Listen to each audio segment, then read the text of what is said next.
Bíblia para a Igreja. O Sermão do Monte, com Heber Campos Jr. Olá, amada Igreja de Cristo Jesus. Eu rogo ao Senhor que te dê graça neste dia e te ajude a entender melhor as Escrituras. Nós estamos estudando o Sermão do Monte, que é uma passagem que Mateus colocou nos capítulos 5, 6 e 7 do seu Evangelho. E nós vamos começar a estudar agora a famosa oração do Pai Nosso, a oração que Jesus nos ensinou a orar. No registro lá de Lucas, capítulo 11, ele diz que os discípulos chegaram para ele e perguntaram e pediram: Senhor, ensina-nos a orar. Então Jesus lhes dá um modelo de oração. A gente vai falar desse modelo hoje. Eu quero que você acompanhe a leitura que eu vou fazer do capítulo 6 de Mateus, dos versos 9 a 15. Diz assim: Portanto, vós orareis assim: Pai nosso que estás nos céus, santificado seja o teu nome. Venha o teu reino. Faça-se a tua vontade, assim na terra como no céu. O pão nosso de cada dia dá-nos hoje. E perdoa-nos as nossas dívidas, assim como nós temos perdoado aos nossos devedores. E não nos deixes cair em tentação, mas livra-nos do mal, pois teu é o reino, o poder e a glória para sempre. Amém. Porque se perdoardes aos homens as suas ofensas, também vosso Pai Celeste vos perdoará. Se, porém, não perdoardes aos homens as suas ofensas, tampouco vosso Pai vos perdoará as vossas ofensas. Eu disse que os discípulos chegaram para Jesus e pediram para ele, como mestre, lhes ensinar como orar. E Jesus atende o pedido deles. É assim que Lucas registra esse momento. Pois bem, Mateus colocou essa oração, modelo de Jesus, dentro do Sermão do Monte para contrastar como não se deve orar, né? Contrastar com a maneira errada de orar. Então, dos versos 5 a 8 de Mateus 6, ele ensinou como não se deve fazê-lo e apresentando um contraponto, e agora ele traz um modelo. E como é importante a gente imitar certos modelos, não para replicá-los somente, mas para eles seguirem ou servirem de norte para aquilo que a gente faz. O que eu quero dizer é que o Pai Nosso não deveria ser somente recitado.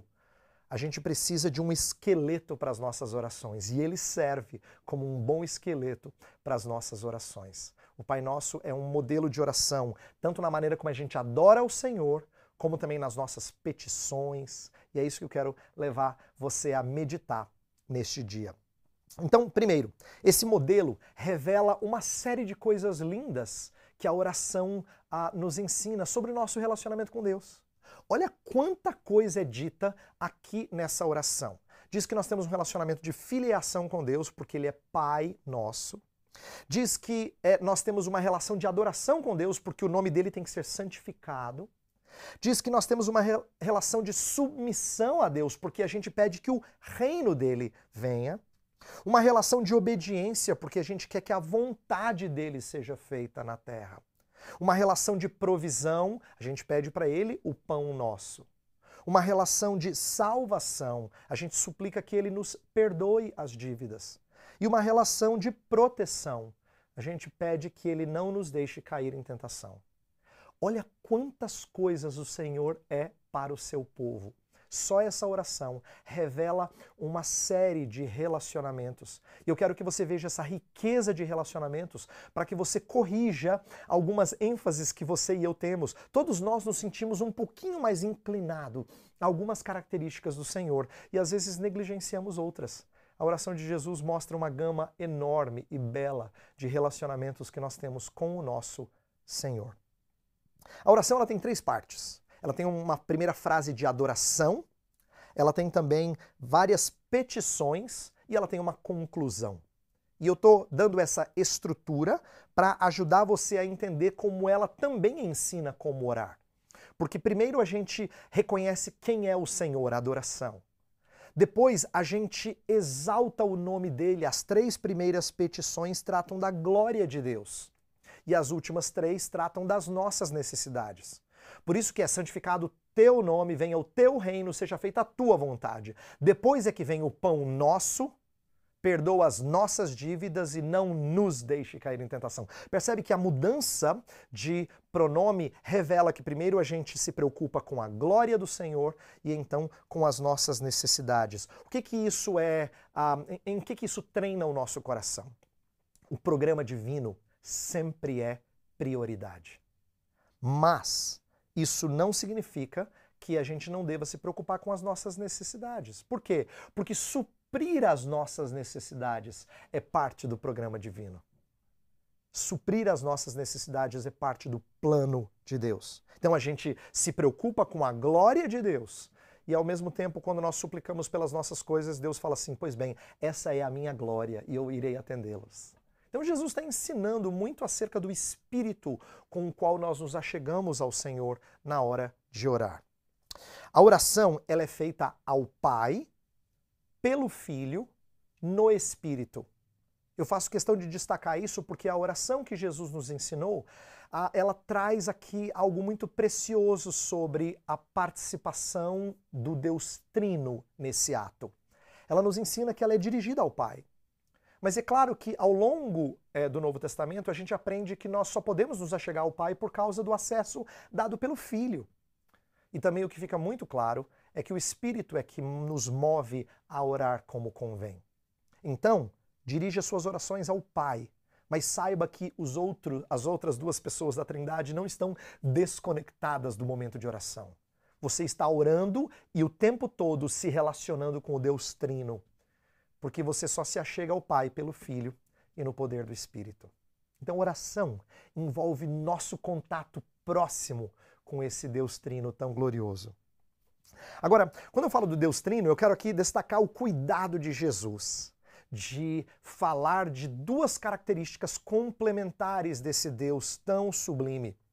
Porque ele é próximo ao mesmo tempo que ele é muito distinto de nós. Ele é Pai nosso. Veja a proximidade. Mas ele está nos céus, diferente de você. Esse contraste é revelador de uma intimidade e temor que devem andar juntos. Eu quero que você entenda que quando a gente fala com o Senhor, Ele nos dá acesso para falar com Ele como se nós estivéssemos falando com o nosso Pai aqui na Terra. Como se estivéssemos falando com um amigo próximo. Deus não nos priva de intimidade com Ele, mas essa intimidade ela é moldada, modulada pelo nosso temor. A gente não pode se esquecer que a gente está falando com o Altíssimo, aquele que está nos céus.